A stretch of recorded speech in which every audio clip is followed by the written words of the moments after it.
తెలియజేస్తూ ఒకటి మాత్రం పక్కా, 2 ఏళ్ళు అయిపోయింది ప్రభుత్వం వచ్చి, మీరు చూస్తున్నారు ఏం జరిగిందయ్యా.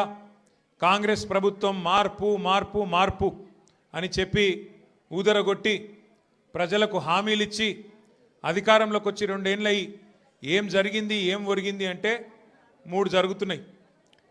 కూల్చివేతలు, పేల్చివేతలు, ఎగవేతలు. గంతే. ఈ ప్రభుత్వం ఏందయ్యా అంటే కట్టే కొట్టే తెచ్చే అని చెప్పినట్టు కూల్చివేతలు, పేల్చివేతలు, ఎగవేతలు.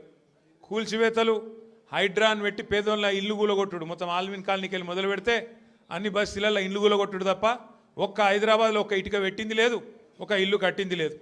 ఇందిరమ్మ పేరు చెప్పుకొని బతుకుడు తప్ప ఒక్కటంటే ఒక్కటి మంచి పని మాత్రం గరీబోళ్లకు చేసింది లేదు ఈ ప్రభుత్వం వచ్చినాక. రెండోది పేల్చివేతలు. ఈ లంగలే ఈ కాంగ్రెస్ వాళ్ళే ఆ కాళేశ్వరంలో ఉన్న మేడిగడ్డ బ్యారేజ్ని వీళ్ళే వెలిచిండ్రు. తర్వాత ఇప్పుడు మన చెక్ డ్యాములు వెలుస్తున్నారు. ఒకటి కాదు 2-3 వెలిచిండ్రు ఇప్పటికే. కేసీఆర్ గారేమో కడితే ఈ దరిద్రులు వచ్చిన తర్వాత పేల్చి పారేస్తున్నారు చెక్ డ్యాములు. ఇక మా వెంకటేశ్వర రెడ్డి గారు ఇక్కడ ఉన్నాడు.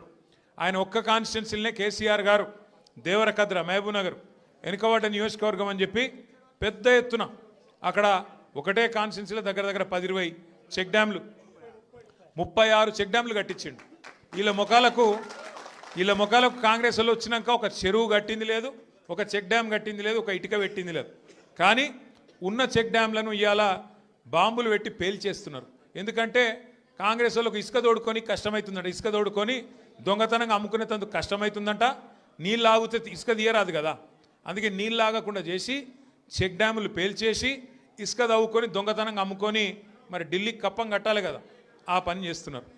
అందుకే మేము అంటున్నాం ఎగవేతలు, కూల్చివేతలు, పేల్చివేతలు తప్ప ఈ 2 ఏళ్లలో సాధించింది ఏం లేదు. ఇక ఎగవేతల గురించి అయితే నేను చెప్పాల్సిన అవసరం లేదు. ఆయన పేరు మార్చుకోవాలా, యనుమల రేవంత్ రెడ్డి కాదు, ఎగవేతల రేవంత్ రెడ్డి. ఎందుకంటే మీరు చూడండి ఏమేం మాటలు చెప్పిండు, పెద్ద పెద్ద డైలాగులు కొట్టిండు. కేసీఆర్ గారు 1,00,000 రూపాయలు ఇస్తున్నాడు లగ్గం చేసుకుంటే, కళ్యాణ లక్ష్మి షాదీ ముబారక్ అని నేను తులం బంగారం ఇస్తా అన్నాడు. సోనియా గాంధీ మీద ఒట్టన్నాడు. అట్లే ఆడపిల్లలకు నెలకు 2,500 ఇస్తా అన్నాడు. ప్రియాంక గాంధీ మీద ఒట్టన్నాడు. మరి అయినాయి వాళ్ళకని వచ్చినాయా? 2,500 తులం బంగారం వచ్చిందా? ముసలోళ్ళని ముంచిండు. 2,000 పెన్షన్ను 4,000 చేస్తా అని మాట్లాడిండు. వచ్చినాయా? ఇవేవి కాలేదంట. కానీ ఇప్పుడు 1,00,000 మంది ఆడోళ్ళని కోటీశ్వర్లు ఎత్తారట ఈ మొగోడు. ఏది ఒక్కరినిద్దరిని కాదు, తెలంగాణలో ఉన్న 2 కోట్ల మంది ఆడపిల్లలు ఉంటే అందులో 1,00,000 మందిని కోటీశ్వర్లు చేసేదాకా ఇచ్చిపెట్టాడట. ఎట్లుంది ఇదంటే అదేమంటారు చూడు, కూట్లే రాయి